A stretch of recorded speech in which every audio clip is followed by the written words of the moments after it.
I'm Angelica Rivers, 23, a decorated soldier who left home for the military because structure and service made more sense to me than the performances at our Kitley table.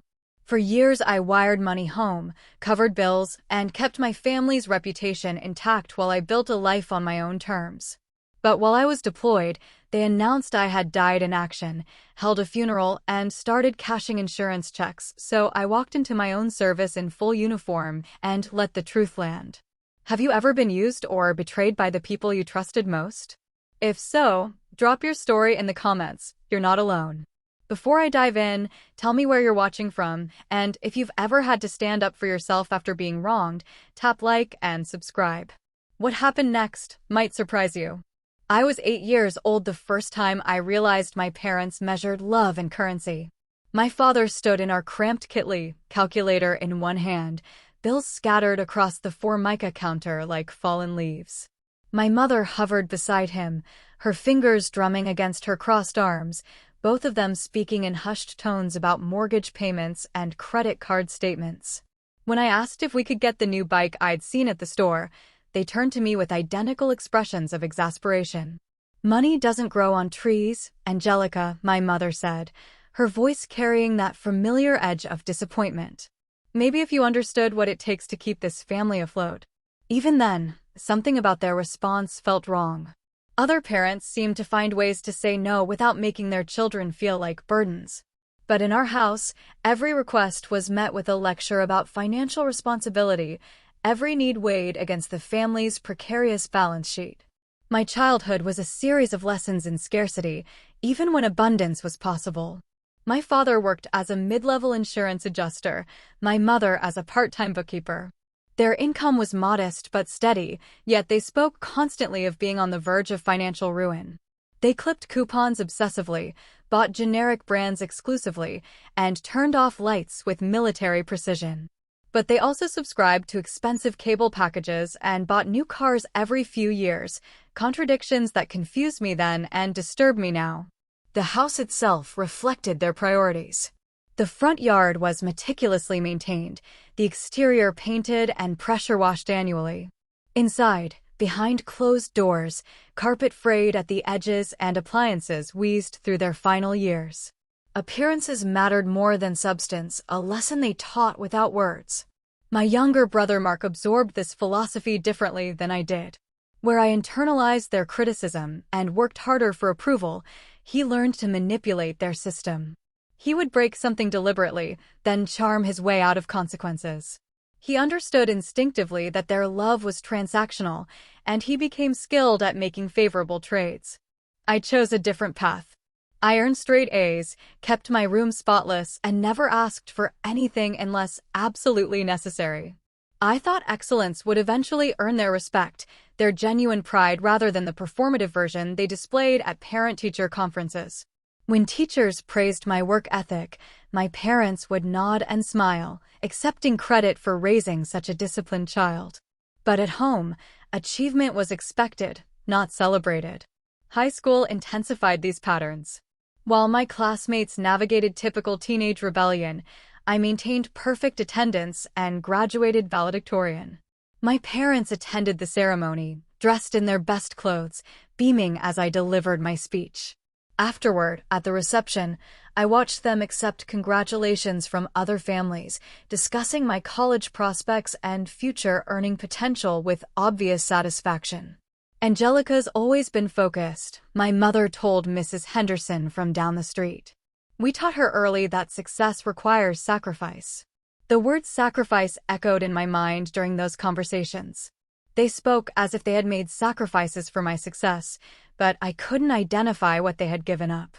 If anything, my achievements had enhanced their social standing without costing them anything tangible. College presented new challenges, primarily financial ones. Despite my academic record, scholarships covered only partial tuition. My parents made it clear that any gaps would be my responsibility.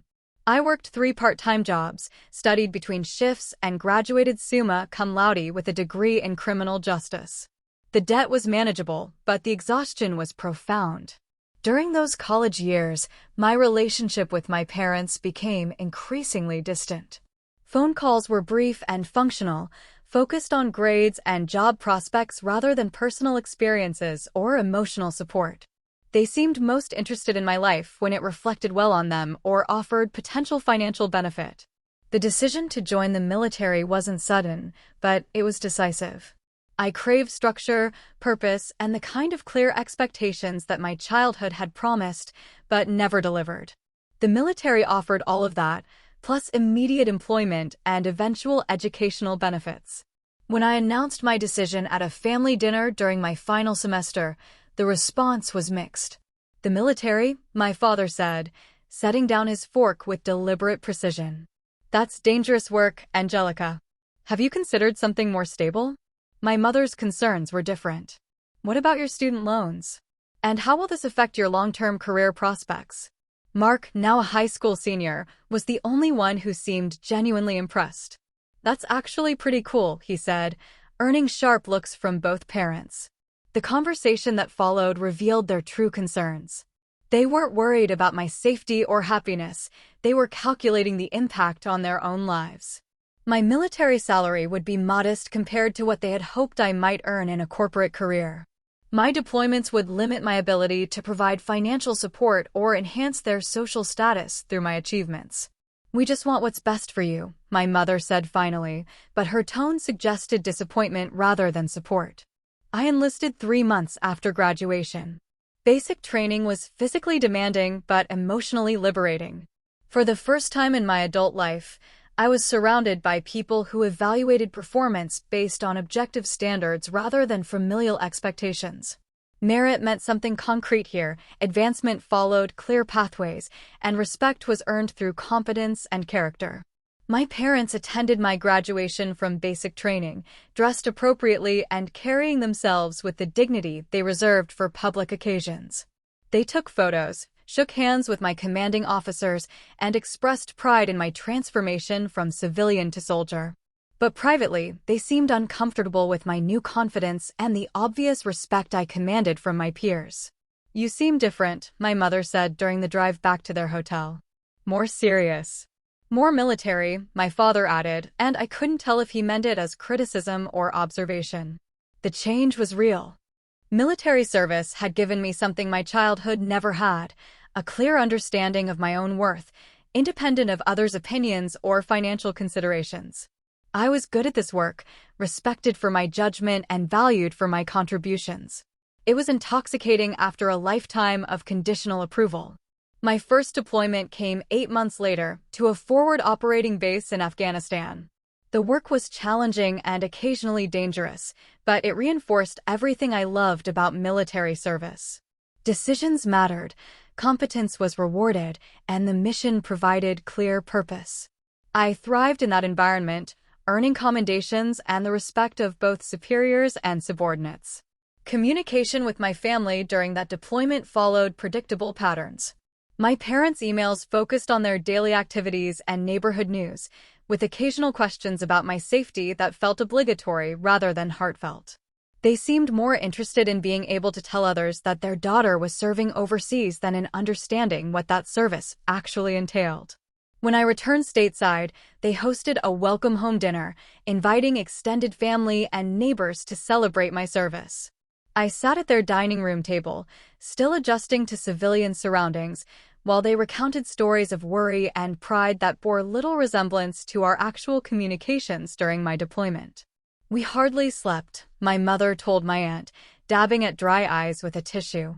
Every news report from that region made us terrified for her safety.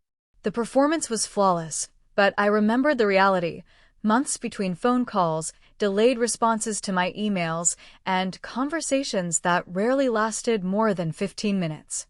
Their concern had been abstract, their pride conditional, and their support largely theoretical. But I was home, whole and proud of my service. That had to be enough.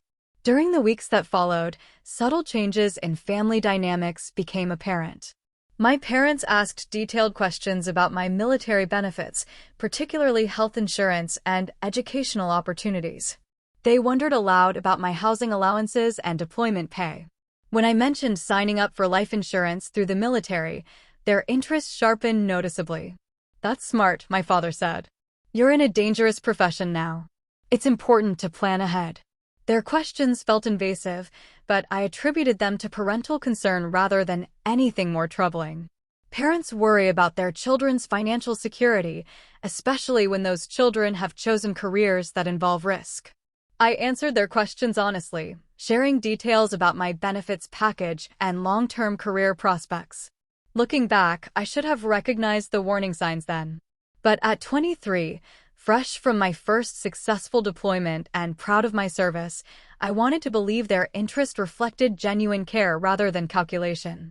I wanted to trust that the people who had raised me were capable of love that existed independent of financial consideration. That trust would prove to be my most expensive mistake. The transition back to stateside duty was smoother than I had anticipated. I was assigned to a training unit at Fort Bragg, working with new recruits and finding satisfaction in helping shape the next generation of soldiers. My performance evaluations were excellent, my fitness scores consistently high, and I was selected for additional leadership training that would position me for future advancement. My family's response to these achievements was increasingly strange. They celebrated my promotions, but seemed more interested in the corresponding pay raises than in the professional recognition they represented. When I mentioned being considered for Special Forces training, their first questions weren't about the prestige or challenge of the program, but about the hazard pay and additional benefits that would come with such an assignment. "You're doing so well," my mother said during one of our rare phone calls. "We're proud of you, sweetheart. Just promise us you'll be careful about taking unnecessary risks." The word unnecessary struck me as odd. Risk was inherent in military service, and the training I was pursuing was designed to minimize that risk through superior preparation and skill development. But their concerns seemed focused more on protecting their investment than protecting me. During my next leave, I spent a week at my childhood home, sleeping in my old room and trying to reconnect with my family. The house looked the same, but the atmosphere felt different. My parents were more attentive than usual, asking about my future plans and career goals with unprecedented interest. They wanted to know about my deployment schedule, my life insurance beneficiaries, and my will. "Have you updated your paperwork since joining?" my father asked over dinner one evening. "It's important to keep that stuff current." Mark, now in college himself, seemed uncomfortable with these conversations. During a rare moment alone, he pulled me aside with obvious concern. "They've been talking about your insurance stuff a lot lately," he said quietly. "Like, a weird amount. It's kind of creepy." I dismissed his concerns at the time, attributing them to typical family dysfunction rather than anything sinister. My parents had always been focused on financial security. It made sense that they would encourage me to maintain proper insurance coverage and estate planning. Most parents would do the same for children in high-risk professions. But the conversation stayed with me, particularly Mark's obvious discomfort with our parents' behavior. He had always been more perceptive about family dynamics than I was, less willing to excuse their peculiarities as normal parental concern. His warning should have prompted more careful consideration of their motives. Instead, I returned to my duties at Fort Bragg, throwing myself into training and preparation for my next deployment. The work was demanding but rewarding, and my commanding officers continued to express confidence in my abilities and potential. I was building a career I could be proud of, surrounded by colleagues who respected my contributions and valued my presence. The contrast between my military family and my biological family became more apparent with each interaction. My fellow soldiers cared about my welfare, celebrated my successes without calculation, and offered support during difficult periods without expecting anything in return. Their loyalty was earned and reciprocated, based on shared values and mutual respect rather than blood relations or financial obligation. My parents' calls during this period became more frequent, but also more focused on specific topics. They wanted regular updates on my health, my assignment status, and my deployment schedule. They asked about my living situation, my emergency contacts, and my financial planning with the persistence of insurance investigators rather than concerned parents. "We just want to make sure you're taking care of yourself," my mother would say, but their questions felt more like data collection than expressions of love. The most disturbing conversation occurred about 3 months before my second deployment. My father called unexpectedly, ostensibly to check on my well-being, but quickly steering the discussion toward my life insurance policy. "Have you increased your coverage since your promotion?" he asked. "With your higher salary, you might want to adjust the payout amounts." When I asked why he was so interested in my insurance details, he claimed to be helping me plan for the future. But his knowledge of military benefits and insurance options was surprisingly detailed for someone who had never served. He had clearly researched these topics extensively, and his advice seemed calculated to maximize potential payouts rather than provide appropriate coverage for my actual needs. After that conversation, I began paying closer attention to my family's behavior and motivations. What I had previously attributed to protective concern now seemed more like predatory interest. They were tracking my career progression, my benefit increases, and my risk exposure with the attention of actuaries rather than parents. The realization was gradual but inevitable. My family valued me more as a financial asset than as a daughter or sister. My success enhanced their social standing, my military service provided them with bragging rights, and my insurance policies offered them potential financial security. But their interest in my actual well-being, my happiness, or my personal fulfillment was minimal at best. This understanding changed everything about our relationship. I began limiting the information I shared with them, deflecting their questions about my benefits and assignments. I stopped calling home regularly, and when they called me, I kept conversations brief and superficial. The emotional distance that had always existed between us became a deliberate barrier rather than an unfortunate circumstance. My second deployment orders came through in early spring, with a departure date in late summer. The assignment was to a more dangerous region than my previous deployment, with higher risk levels, but also greater opportunities for advancement and recognition. It was exactly the kind of challenge I had trained for, and I was eager to prove myself in a more demanding environment. When I told my family about the deployment, their reactions were revealing. Mark expressed genuine concern for my safety and made me promise to stay in touch. My parents, however, seemed almost excited by the news, asking detailed questions about the duration of the deployment, the nature of the mission, and the associated risks. "We'll worry about you every day," my mother said, but her tone suggested anticipation rather than anxiety. As my deployment date approached, their behavior became increasingly strange. They insisted on having dinner together more frequently, took numerous photos of family gatherings, and spoke often about how proud they were of my service. But these expressions of family unity felt forced and performative, as if they were creating a narrative rather than experiencing genuine emotion. The most unsettling incident occurred 2 weeks before my departure. I came home unexpectedly to find my parents going through my personal papers, including copies of my military records and insurance documents. When I confronted them, they claimed to be organizing my files as a favor, but their explanations were unconvincing and their embarrassment obvious. "We were just trying to help," my father said, but he couldn't meet my eyes. That night, I moved all of my important documents to a secure location off base and changed my emergency contact information to exclude my parents. Something was very wrong with their behavior, and I wasn't going to leave them with access to sensitive information while I was deployed overseas. My departure was scheduled for a Tuesday morning in late August. The night before, my family hosted what they called a farewell dinner, complete with my favorite foods and a cake decorated with military insignia. Extended family members attended, neighbors stopped by to wish me well, and my parents delivered heartfelt speeches about their love and pride. But throughout the evening, I felt like I was watching a performance rather than participating in a genuine family gathering. Their emotions seemed rehearsed, their tears carefully timed, and their expressions of love hollow despite their apparent sincerity. I went through the motions of gratitude and affection, but internally, I was already gone. The flight to my deployment location was long and uncomfortable, but I welcomed the physical distance from my family's increasingly troubling behavior. Whatever was happening at home, I would deal with it when I returned. For now, I had a mission to focus on and colleagues who depended on my competence and reliability. I couldn't have imagined that by the time I landed, my family would already be planning my funeral. 3 months into my deployment, communication from home decreased dramatically. My parents, who had initially sent frequent emails and care packages, became nearly silent. Mark still wrote occasionally, but his messages were brief and seemed strained. When I asked about our parents' silence, he gave vague responses about them being busy with work and personal projects. The change was concerning, but not unprecedented.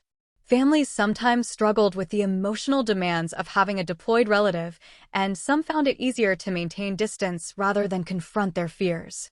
I attributed their silence to this common phenomenon and focused on my mission responsibilities. My unit was stationed at a remote forward operating base, conducting reconnaissance and security operations in a region known for insurgent activity.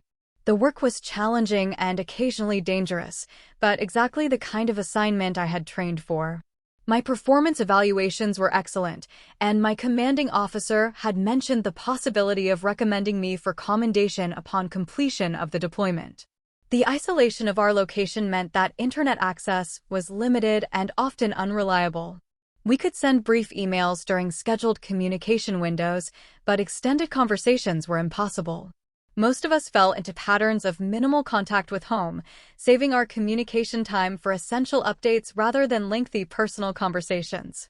It was during one of these brief communication windows that I encountered the first sign of something seriously wrong. A fellow soldier approached me after checking his social media accounts, his expression confused and concerned. "Angelica, this is going to sound weird, but I think I saw something online about you," he said, pulling out his phone. "There was a post about a soldier from your hometown, but the details were all wrong." He showed me a screen, displaying a Facebook post from someone I didn't recognize. The post mentioned a local military member who had been killed in action, but the name was partially obscured and the details were vague. My first instinct was to dismiss it as a case of mistaken identity or rumor, but something about his expression suggested there was more to the story. "Can you access more details?" I asked. He spent the next few minutes navigating various social media platforms, following links and searching for additional information. What he found was deeply disturbing: multiple posts and news articles reporting my death in action, complete with details about my service record and hometown connections. My hands shook as I read the reports. The information was accurate enough to be convincing: my unit designation, my deployment location, even my military specialty were correctly reported. But I was very much alive, sitting in a dusty communications tent 12,000 miles from home, reading about my own demise with growing horror and disbelief. "This has to be a mistake," I said, but even as I spoke the words, I knew the truth was more sinister. We spent the next hour gathering additional information from various online sources. The reports were widespread and consistent, suggesting a coordinated effort rather than a simple error. News outlets in my hometown had picked up the story, posting articles about my military service and ultimate sacrifice. Social media was filled with condolences and tributes from people I had never met, praising my dedication and mourning my loss. But the most damning evidence came from my own family's social media accounts. My parents had posted lengthy tributes to my memory, sharing photos from my childhood and military career with heartbreaking captions about their grief and pride. My mother had updated her profile status to reflect her loss, and my father had shared articles about military families coping with combat deaths. The posts were recent, uploaded within the past week while I had been conducting routine patrols and training exercises. They weren't responding to my death, they were announcing it, creating it, crafting a narrative that served their purposes while I remained completely unaware of their actions. Reading their words was surreal and nauseating. They wrote about their pride in my service, their devastation at my loss, and their determination to honor my memory. The language was eloquent and emotionally compelling, designed to generate sympathy and support from their community.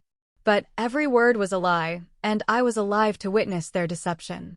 The implications hit me gradually, like pieces of a puzzle falling into place. This wasn't a mistake or misunderstanding, it was a deliberate fraud. My parents had declared me dead, presumably to collect on life insurance policies and generate sympathy from their community. They had calculated that my actual death was unnecessary if they could convincingly fake it and collect the benefits. I sat in that communications tent, surrounded by the sounds of normal military operations, trying to process the magnitude of their betrayal. These were the people who had raised me, who claimed to love me, who had attended my deployment ceremonies with apparent pride and concern. And they had decided that I was worth more to them dead than alive. The soldier who had discovered the posts watched me with obvious concern as I struggled to comprehend what I was reading. When I explained the situation, his expression shifted from confusion to anger on my behalf. "This is fraud," he said simply. "Insurance fraud, probably mail fraud, definitely identity fraud. This is serious federal crime stuff." I knew he was right, but the legal implications seemed secondary to the emotional devastation I was experiencing. My own parents had written my obituary while I was still alive, had mourned my death while collecting condolences and presumably filing insurance claims. They had grieved publicly while celebrating privately, performing sorrow while calculating profit. The betrayal was so complete, so coldly calculated, that I struggled to process it emotionally. I had always known my parents were flawed, had always felt like their love was conditional and transactional. But I had never imagined them capable of such elaborate deception, such complete disregard for my actual welfare. As word spread through my unit about the situation, my fellow soldiers rallied around me with genuine outrage and support. They understood immediately that this wasn't just family drama, but serious criminal behavior that needed to be addressed through official channels. Their anger on my behalf was comforting and validating. These people, who had known me for months rather than years, were more horrified by my parents' actions than my parents had been by the idea of my death. My commanding officer was briefed on the situation within hours. His response was swift and professional: immediate communication with military legal services, coordination with relevant law enforcement agencies, and arrangements for emergency leave to address the situation. The military takes care of its own, especially when that care has been violated by civilians. But as I prepared to return home and confront my family's fraud, one question haunted me above all others: how long had they been planning this? Had they started the process immediately after my deployment, or had they been laying groundwork for months, waiting for the right opportunity to cash in on my death? Either way, they had made a fundamental miscalculation. They had assumed I wouldn't be coming home to expose their lies. They were about to discover just how wrong they had been. The flight home was the longest 26 hours of my life. Military transport doesn't accommodate emotional crises, and I spent most of the journey staring out small windows at clouds and ocean, trying to process the full scope of my family's betrayal. The initial shock had given way to a cold, focused anger that surprised me with its clarity and intensity. Captain Jackson, the military legal officer assigned to my case, had briefed me thoroughly before departure. The fraud was extensive and sophisticated, involving forged death certificates, false insurance claims, and coordination with funeral services. My parents hadn't simply announced my death on social media. They had created an entire infrastructure to support their deception and maximize their financial benefit. The insurance claims alone totaled over $400,000 across multiple policies. They had filed paperwork with the Department of Veterans Affairs, contacted military life insurance providers, and even reached out to supplemental policies I had purchased through private companies. The speed and efficiency of their actions suggested careful planning rather than opportunistic deception. This wasn't impulsive, Captain Jackson had explained. They knew exactly which policies you carried, understood the claims processes, and had paperwork ready to file immediately. Someone did significant research and preparation. The funeral had been scheduled for Saturday afternoon at St. Matthew's Catholic Church, the same church where I had been baptized and confirmed. My parents had chosen a closed casket service, claiming that my remains were too damaged for viewing, a convenient lie that eliminated the need for an actual body. The obituary they had submitted to local newspapers was comprehensive and touching, highlighting my military service and community connections while painting them as devoted parents devastated by loss. But perhaps the most disturbing detail was the guest list. They had invited everyone: extended family, childhood friends, former teachers, neighbors, and community leaders. This wasn't a quiet, private fraud. It was a public performance designed to maximize sympathy and social support. They wanted to be seen as grieving parents, worthy of comfort and assistance during their time of loss. During the layover in Germany, I called Mark from a secure military line. His voice was strained and exhausted, and I could hear genuine relief when he realized I was alive.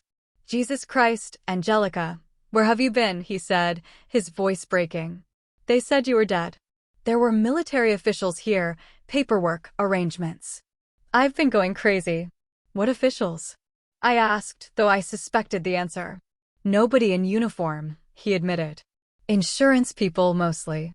And some guy who claimed to be from the Veterans Administration, but he didn't have proper identification. Mom and Dad handled all the conversations.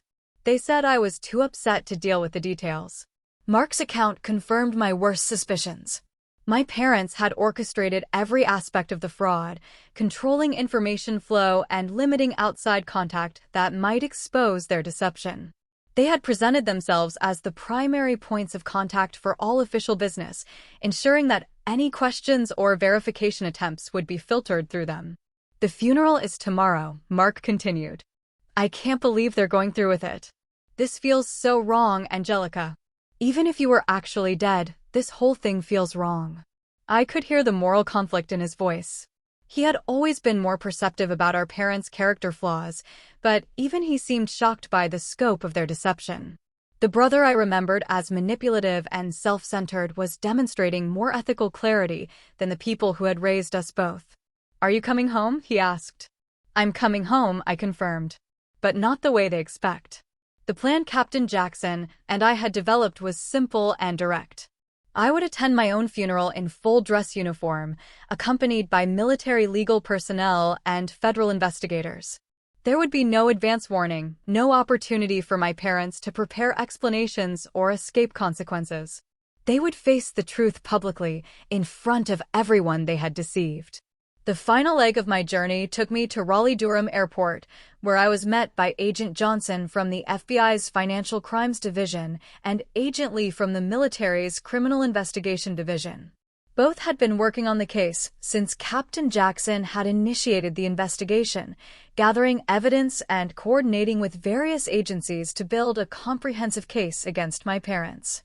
They filed claims with 7 different insurance companies, Agent Johnson explained as we drove toward my hometown.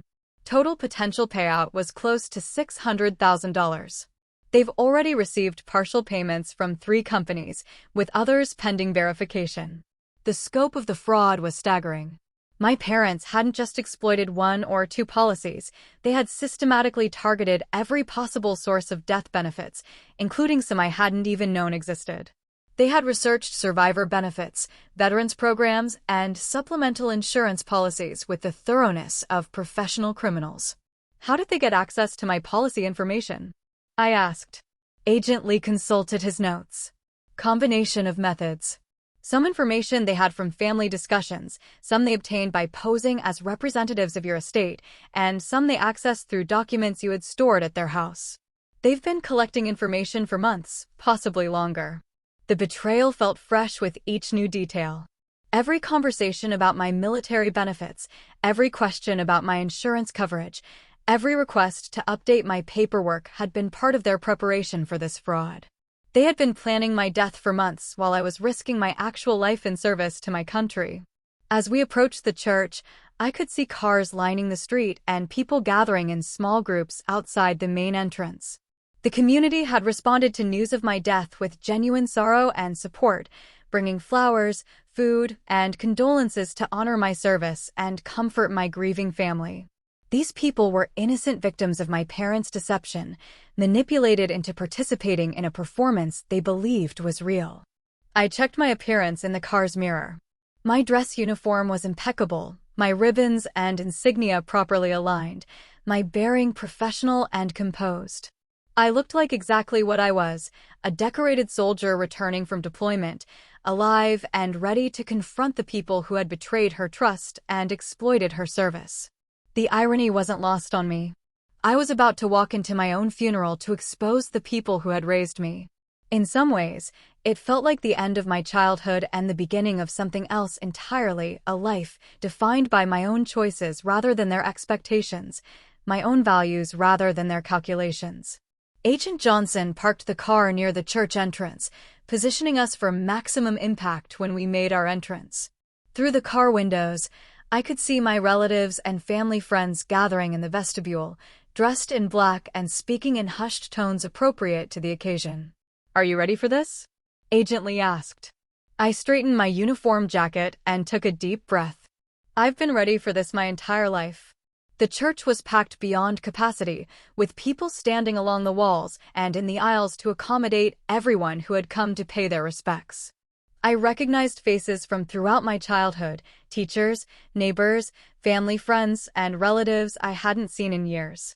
The turnout was overwhelming, a testament to the respect my military service had earned and the affection people felt for what they believed was my memory. My parents sat in the front pew, dressed appropriately in black and maintaining expressions of dignified grief. My mother dabbed periodically at her eyes with a lace handkerchief, while my father sat rigidly upright, his jaw set in what appeared to be stoic determination to endure this painful ceremony. Mark sat beside them, clearly uncomfortable but playing his assigned role in their performance. The pastor was midway through his eulogy when Agent Johnson, Agent Lee, and I entered through the main doors. The sound of our footsteps on the marble floor seemed unnaturally loud in the hushed sanctuary, and heads began turning toward the disturbance. Whispers started in the back rows and spread forward like ripples in a pond. I walked down the center aisle in full military bearing, my chin high and my pace steady. The agents flanked me professionally, their presence clearly official and their purpose unmistakable to anyone familiar with law enforcement. As recognition dawned on the faces around us, gasps echoed through the church, followed by complete, stunned silence. My mother saw me first. Her handkerchief dropped from nerveless fingers, and her face went absolutely white. She grabbed my father's arm with such force that he turned to see what had startled her, following her horrified gaze to where I stood in the aisle, very much alive and visibly angry. My father's reaction was different, but equally revealing. His face didn't drain of color like my mother's. Instead, it hardened into an expression of calculation, as if he was rapidly considering options and consequences. Even in this moment of complete exposure, he was thinking tactically rather than emotionally. The pastor had stopped speaking entirely, staring at me with obvious confusion and growing understanding. The entire congregation was frozen in place, watching this impossible scene unfold before them. Some people were standing for a better view, others were reaching for their phones to document what they were witnessing. I stopped 10 feet from the front pew and spoke in a clear, carrying voice that reached every corner of the church. "I'm sorry to interrupt," I said, "but I believe you're mourning someone who isn't actually dead." The silence that followed was absolute. No one moved, no one whispered, no one even seemed to breathe. The weight of realization was settling over the congregation like a heavy blanket, and I could see understanding dawn on faces throughout the sanctuary. Agent Johnson stepped forward and spoke with professional authority that cut through the shocked silence. "Whoever filed the false death report that prompted this service is going to prison," he announced.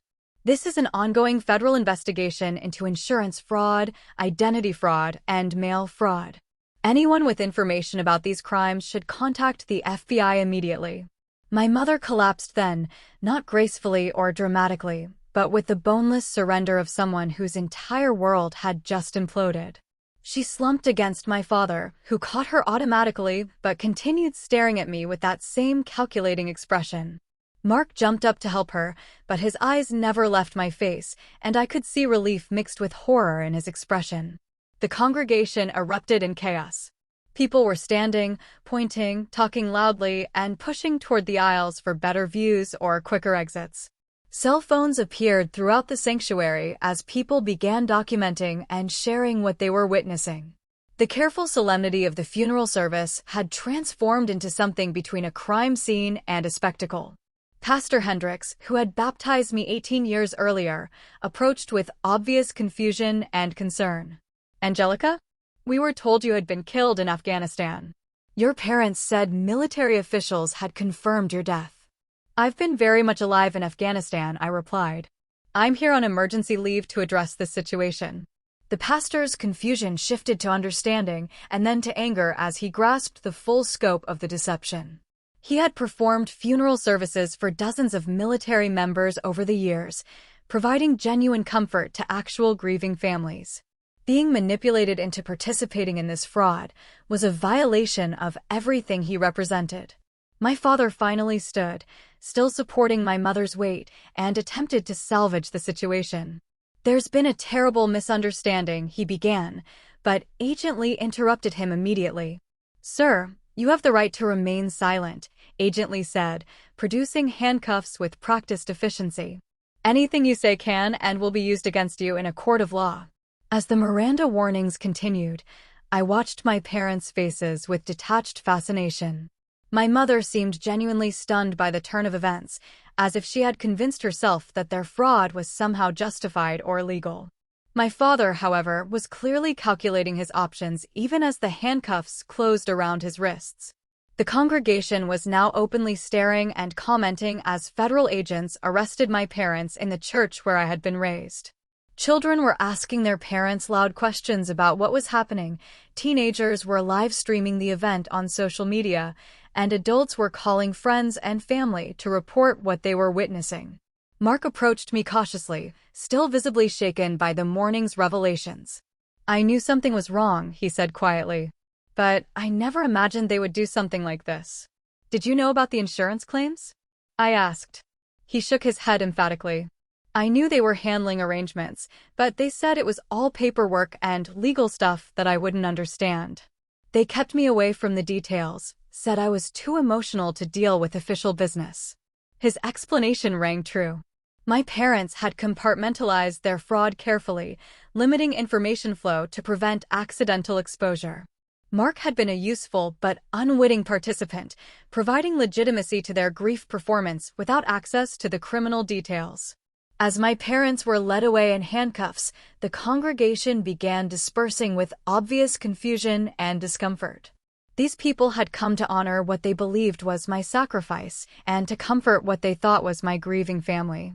Instead, they had witnessed a criminal investigation unfold in real time, discovering that the people they had come to support were criminals who had exploited their sympathy. Several family friends approached me with awkward condolences that shifted mid-sentence into expressions of relief at my survival. Mrs. Patterson from next door hugged me tightly, tears streaming down her face. We were so devastated when we heard, she said. Your parents seemed so broken up about it. How could they do something like this? It was a question I couldn't answer satisfactorily because I still didn't fully understand their motivations myself. Greed was clearly a factor, but the elaborate nature of their deception suggested something deeper, a fundamental inability to value my life except in terms of financial benefit to them. Agent Johnson approached as the church continued emptying. We'll need you to come to the field office for a complete debriefing, he said. There are additional details about the fraud that we'll need to review with you. I nodded, but my attention was focused on the altar where my photograph had been displayed surrounded by flowers and military memorabilia. The image showed me in dress uniform at my promotion ceremony, smiling confidently at the camera. Seeing it in this context, as the centerpiece of my own fraudulent funeral, was deeply unsettling. They used a good photo, Mark said, following my gaze. They spent hours going through old pictures, trying to find ones that would generate the most sympathy. Even that detail had been calculated for maximum emotional impact. Nothing about their grief had been genuine. Every element of the funeral had been designed to enhance their performance and increase community support. They had choreographed their deception with the attention to detail of professional criminals. As we prepared to leave the church, I took one final look around the sanctuary where I had attended services throughout my childhood. The building itself was innocent of my parents' crimes, but it would forever be associated with this moment of revelation and betrayal.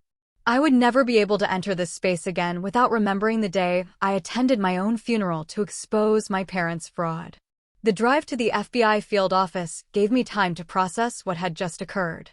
In the span of 30 minutes, I had publicly exposed my parents' deception, witnessed their arrest, and effectively ended any possibility of future reconciliation. There would be no family dinners, no holiday gatherings, no shared celebrations of future achievements. I had burned those bridges completely and permanently. But surprisingly, I felt no regret about that outcome. The revelation of their fraud had clarified something I had struggled to understand throughout my childhood. Their love had always been conditional and transactional. They had never valued me as a person, only as a source of reflected glory and potential financial benefit. Their willingness to declare me dead for insurance money was simply the logical endpoint of a relationship that had always been fundamentally exploitative. The FBI field office was austere and professional, exactly what I expected from a federal law enforcement facility. Agent Johnson escorted me to a conference room where several other investigators were waiting with boxes of documents and evidence related to my parents' fraud. The scope of this operation is impressive, Agent Martinez, the lead investigator, began without preamble. They didn't just file false insurance claims, they created an entire narrative infrastructure to support their fraud. She spread photographs across the conference table showing various documents my parents had forged or manipulated. Death certificates, military correspondence, insurance forms, and even sympathy cards they had written to themselves from imaginary well-wishers. The attention to detail was staggering and deeply disturbing. They were planning this for at least 6 months, Agent Martinez continued. We found evidence that they began researching your insurance policies and military benefits shortly after your deployment orders were announced. The timeline was damning. They had started planning my death before I had even left for Afghanistan, calculating potential profits while helping me prepare for deployment. Every expression of parental concern during those final weeks at home had been tainted by their knowledge of what they intended to do once I was overseas and unable to expose their deception. What happens to them now? I asked.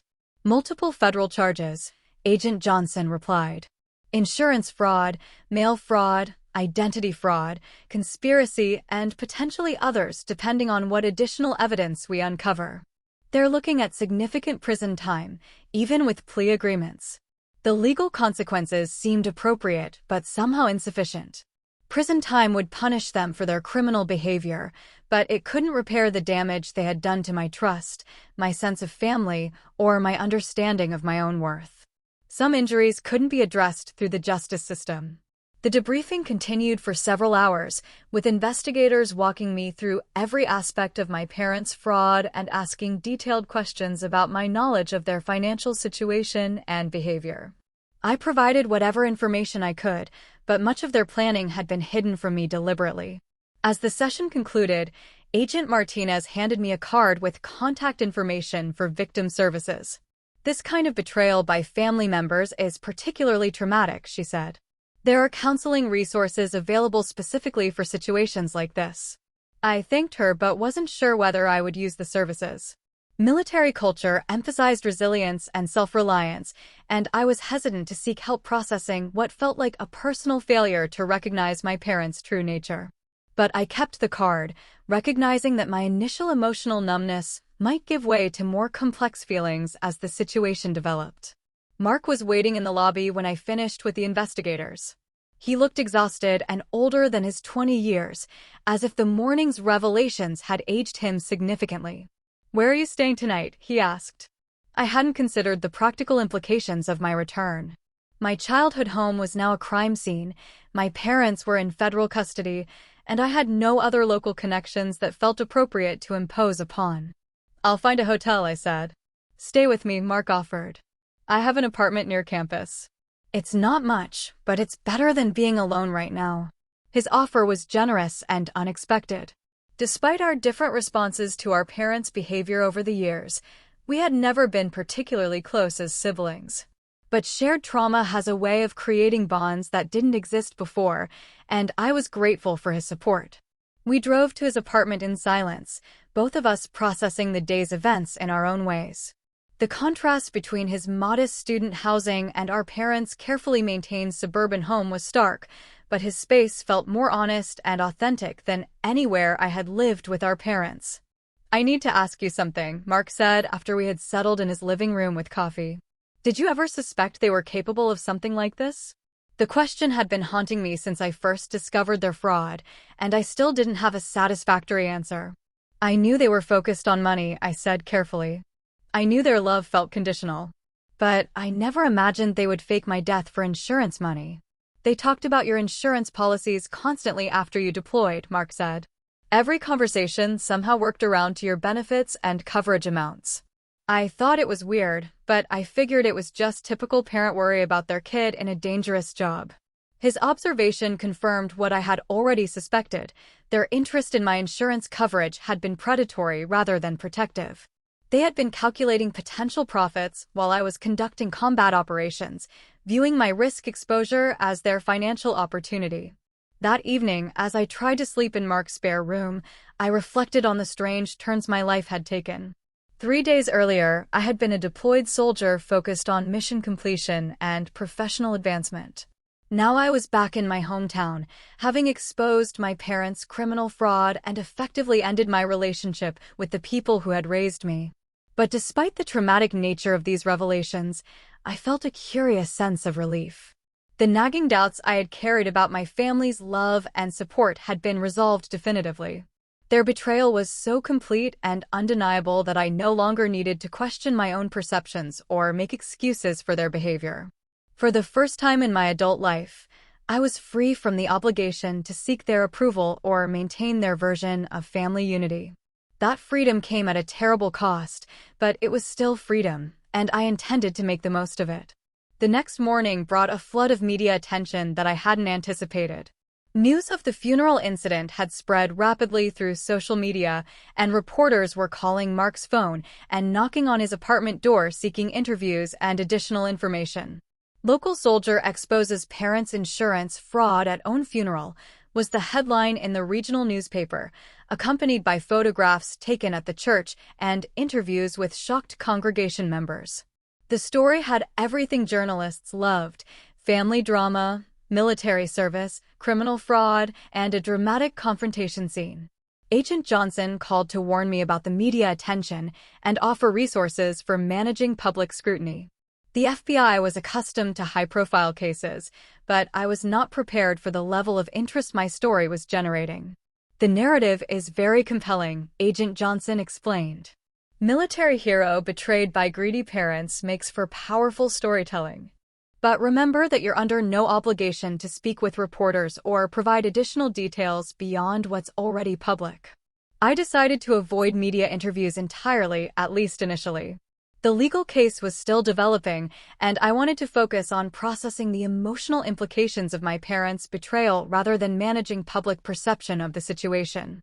But the attention did serve one positive purpose. It connected me with other military members who had experienced family exploitation or betrayal.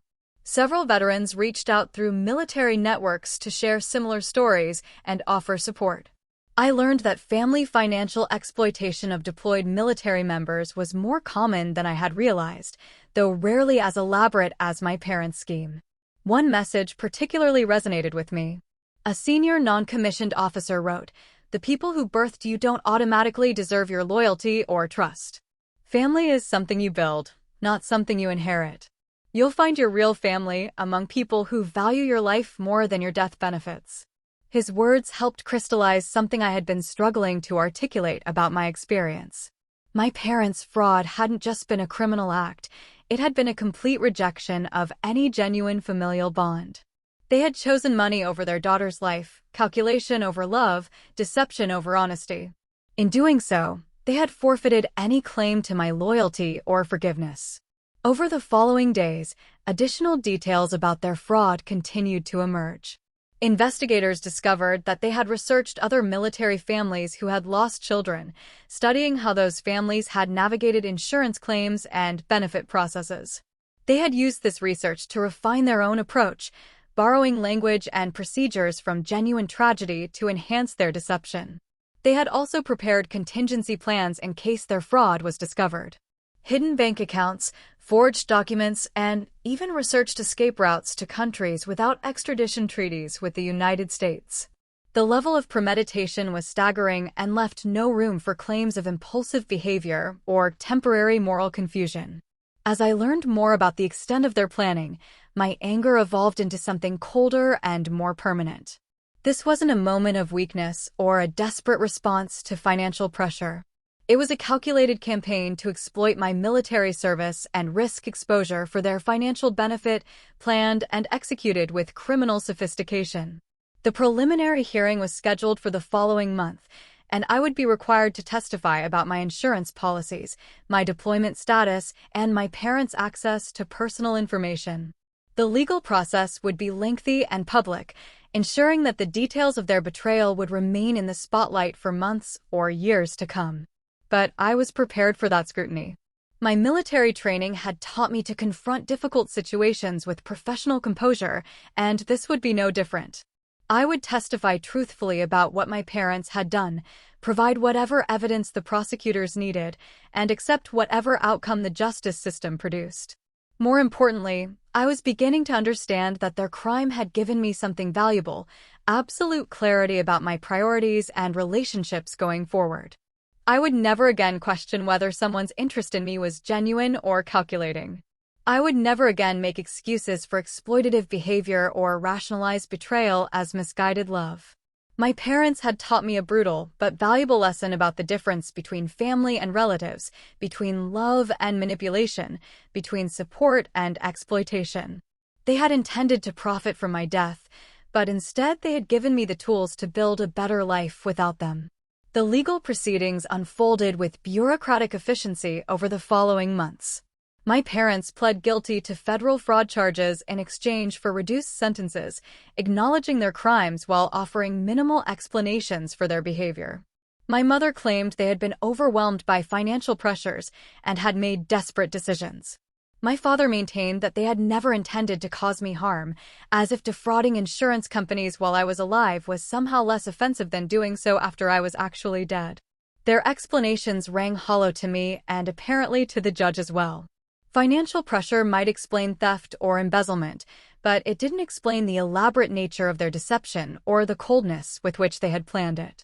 They had researched, prepared, and executed their fraud with the thoroughness of career criminals, not desperate parents making impulsive decisions.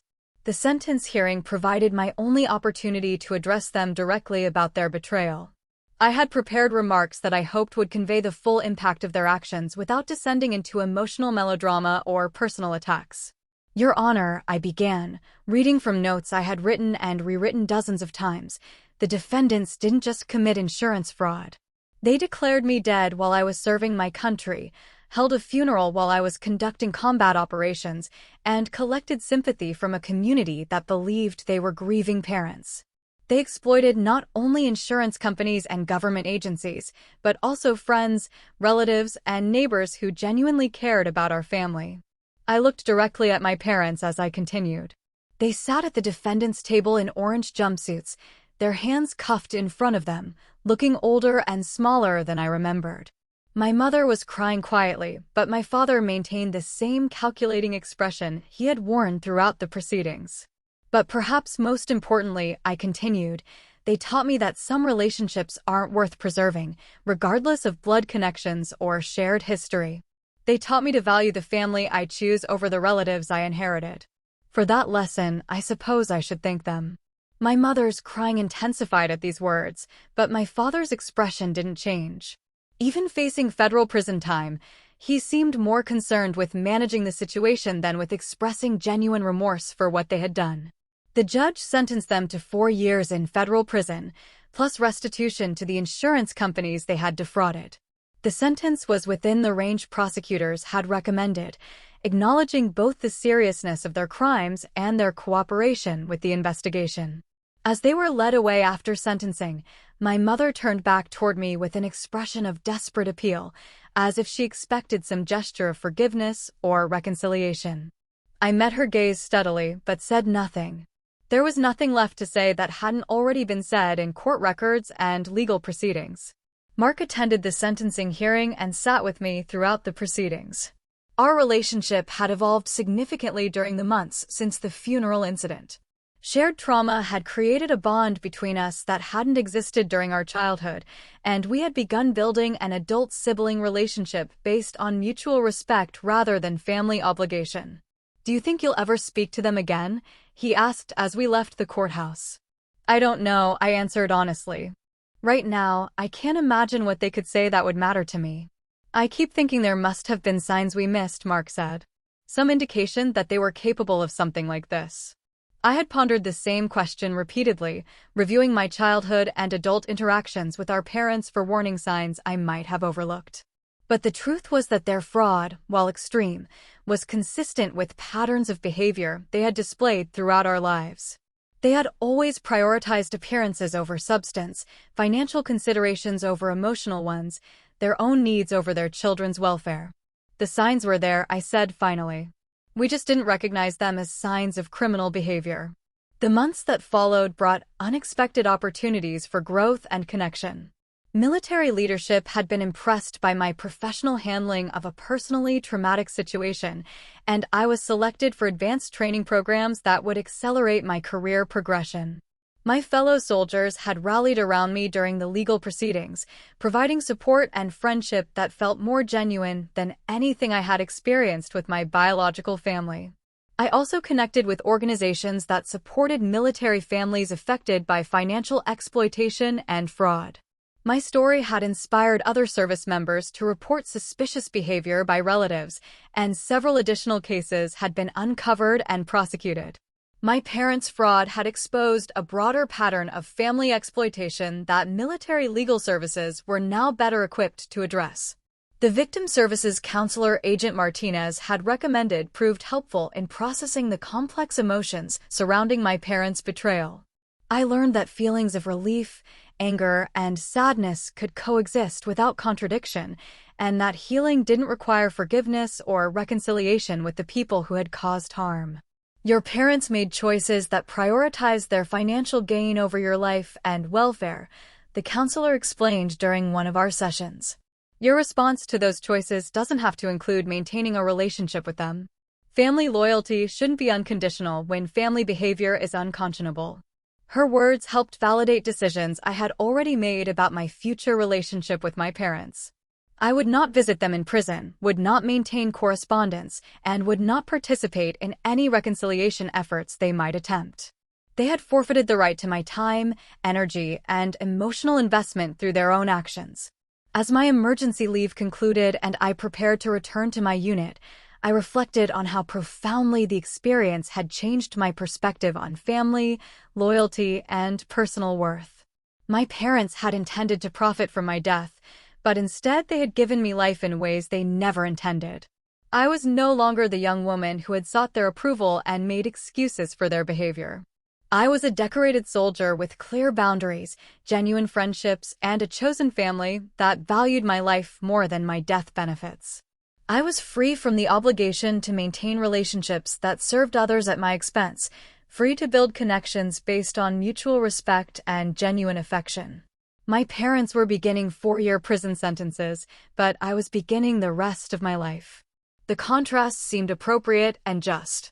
2 years after the funeral incident, I received notification that my mother had been released early for good behavior and was requesting a meeting.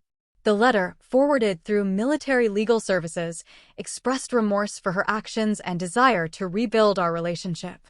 She claimed to have found religion in prison and wanted to make amends for the damage she had caused.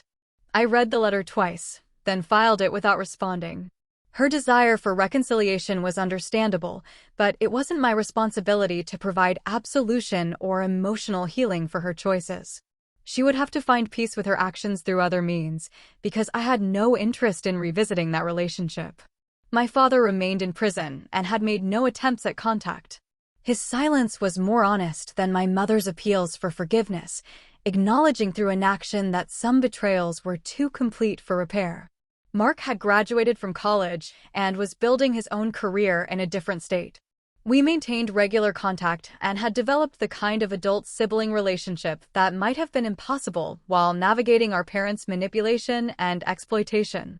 He had also declined our mother's requests for contact, choosing to focus on his future rather than relitigating the past. My military career had flourished in ways that might not have been possible if I had remained entangled in my family's drama and dysfunction. I had been promoted ahead of schedule, selected for specialized assignments, and was being considered for officer training programs that would set the trajectory for the next phase of my professional development. More importantly, I had built genuine relationships with colleagues and friends who valued my presence for reasons that had nothing to do with financial benefit or social status. These were people who celebrated my successes without calculation, supported me during difficulties without expectation of return, and trusted me with their own vulnerabilities because they understood that loyalty was reciprocal. The chosen family I had built was smaller than the biological family I had left behind, but it was infinitely more reliable and authentic. These relationships were based on mutual respect, shared values, and genuine affection rather than accident of birth or social expectation. They required ongoing investment and care, but they provided returns that my original family never had: unconditional acceptance, honest communication, and support that didn't come with hidden costs or ulterior motives. On the third anniversary of my parents' arrest, I was stationed at a base in California, serving as a training instructor for new recruits. The work was challenging and rewarding, combining my operational experience with opportunities to shape the next generation of soldiers. My students respected my expertise and leadership, creating an environment of mutual professional regard that I found deeply satisfying. That evening, I received a message from a fellow instructor whose own family had disowned him after he came out as gay several years earlier. He had built his own chosen family among military colleagues and civilian friends, and we often discussed the parallels between our experiences of family rejection and reconstruction. "I saw the anniversary notification in your file," he wrote. "Wanted you to know that I'm thinking about you today and that I continue to be impressed by how you've handled everything. You're proof that families aren't just born, they're built." His message reminded me of how far I had traveled from the young woman who had once craved her parents' approval and made excuses for their exploitation. That person felt like a stranger to me now, someone I remembered with compassion but no longer identified with. The woman I had become was harder, perhaps, but also more authentic. I no longer sought validation from people whose love came with conditions and hidden costs. I no longer rationalized betrayal as misguided affection or accepted exploitation as normal family dynamics. I had learned to distinguish between people who valued me as a person and people who saw me as an asset to be managed or exploited. These lessons had been expensive. They had cost me my childhood illusions about family and my naive trust in blood relationships. But they had also purchased something valuable: the ability to build genuine connections based on mutual respect and shared values rather than obligation and manipulation. As I sat in my quarters that evening, reviewing training schedules for the following week and responding to messages from friends and colleagues, I realized that my parents' betrayal had given me an unexpected gift. By choosing money over their daughter's life, they had freed me to choose relationships that prioritized my welfare over their benefit. They had intended to profit from my death, but instead they had taught me how to live. The notification of my father's release came 4 years and 2 months after his sentencing. Unlike my mother, he made no attempt to contact me or request reconciliation. He simply disappeared back into civilian life, presumably to rebuild whatever existence was possible for a man convicted of defrauding insurance companies while his daughter served in a combat zone. I felt nothing upon learning of his release: no anger, no curiosity, no residual affection. He had become a stranger to me during his incarceration, and his freedom didn't change that fundamental reality. Whatever relationship we had once shared had ended the moment he chose to declare me dead for financial gain. Mark informed me that our father had moved to a different state and was working in manual labor, having lost his insurance industry license and most career prospects due to his conviction. Our mother was living with her sister in a small town several hundred miles from our childhood home, also struggling to rebuild her life after prison. "They're both pretty broken," Mark reported during one of our monthly phone calls. "I don't think either of them fully understood what they were giving up when they made those choices." His observation was probably accurate, but it didn't generate sympathy in me. My parents had made calculated decisions based on what they perceived as their best interests, prioritizing immediate financial gain over long-term family relationships. The consequences they now faced were natural results of those choices, not tragic misfortunes that had befallen them. By contrast, my own life had continued to flourish in directions that might not have been possible if I had remained entangled in their dysfunction. I had been selected for officer candidate school and was preparing to transition from enlisted service to commissioned officer status. The training was rigorous and competitive, but I thrived in environments that rewarded competence and dedication over social connections or family influence. My chosen family had also expanded to include mentors, colleagues, and friends who provided the kind of support and encouragement that healthy families should offer. These relationships required ongoing investment and care, but they generated returns in trust, loyalty, and genuine affection that my biological family had never provided. Lieutenant Colonel Angelica Rivers, my company commander and informal mentor, had taken particular interest in my professional development. Her own military career had been marked by exceptional performance and ethical leadership, and she had become a role model for the kind of officer I wanted to become. "You have unusual emotional intelligence for someone your age," she observed during one of our mentoring sessions. "Most people your age haven't yet learned to distinguish between relationships that serve them and relationships that exploit them. You have that wisdom already." Her comment prompted reflection on the source of that wisdom. My parents' betrayal had accelerated my emotional development in some ways, forcing me to confront harsh realities about human nature and family dynamics that many people never have to face directly. The experience had been traumatic, but it had also been educational in ways that no formal training could replicate. I had learned that love without conditions is rare but possible, that loyalty should be reciprocal rather than one-sided, and that family is defined by behavior rather than biology. These lessons had cost me the illusions of childhood, but they had also equipped me to build adult relationships based on realistic expectations and mutual respect. The officer candidate school graduation ceremony took place on a crisp autumn morning 18 months later. As I stood in formation with my fellow new officers, taking the oath of commission that would define the next phase of my military career, I thought briefly about my parents and the path that had led me to this moment. They had wanted to profit from my death, but their betrayal had instead catalyzed my growth into someone stronger, wiser, and more successful than I might have become without their harsh lesson in human nature. Their criminal fraud had freed me from the obligation to seek their approval or maintain their version of family unity, allowing me to focus entirely on my own development and chosen relationships. The irony was not lost on me. By trying to cash in on my supposed death, they had given me a more authentic life than I had ever experienced while seeking their love and acceptance. Their betrayal had been the foundation of my liberation. As the ceremony concluded and I received my commission as a second lieutenant, I was surrounded by colleagues, mentors, and friends who had come to celebrate this milestone in my career. These were people who valued my success, supported my ambitions, and trusted me with their own vulnerabilities because they understood that genuine relationships require mutual investment and care. Looking around at their faces, people who had chosen to be part of my life and whom I had chosen in return, I realized that my parents had been right about one thing: I was worth more to them dead than alive. But what they had failed to understand was that I was worth more to myself alive than dead, surrounded by people who celebrated my achievements rather than calculating their potential profit from my demise. They had held a funeral for the daughter they had raised, the one who had sought their approval and made excuses for their exploitation.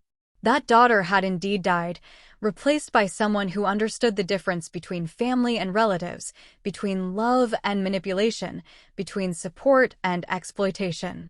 The woman who had walked into her own funeral in full military uniform was gone too, replaced by an officer who no longer needed to prove her worth to people who had never properly valued her life. I had evolved beyond their capacity to hurt or help me, beyond their ability to diminish or validate my accomplishments. 5 years after their arrest, I stood in dress blues receiving a commendation for exceptional leadership during a training exercise, surrounded by the family I had chosen and built through years of mutual respect and genuine care. In the audience sat colleagues who had become lifelong friends, mentors who had invested in my success, and fellow officers who trusted my judgment and valued my presence. My parents were not there, of course. They had forfeited the right to witness my achievements when they chose to declare me dead for insurance money. But their absence didn't diminish the moment or create any sense of loss. The relationships that mattered were present, celebrating an accomplishment that belonged entirely to the life I had built beyond their influence. As I accepted the award and looked out at the faces of people who had become my true family, I realized that my parents had given me the greatest gift possible, though not the one they had intended. By betraying me so completely, they had freed me to discover what genuine love and loyalty actually looked like. They had wanted to profit from my death, but instead they had taught me how to live. And I had learned that lesson well. That's where I'll leave it for now. I'm moving forward with clear boundaries and the people who've earned a place in my life. If this resonated, subscribe for more true stories about standing your ground and share this with someone who needs it. Questions for you. Have you ever had to confront family over money or a lie? What did you do? Where's your line between forgiveness and accountability? If you discovered a similar fraud, would you go public or handle it quietly? What's one boundary you set that changed everything? Who counts as family to you today and why? Drop your answers in the comments. Your story might help someone else speak up.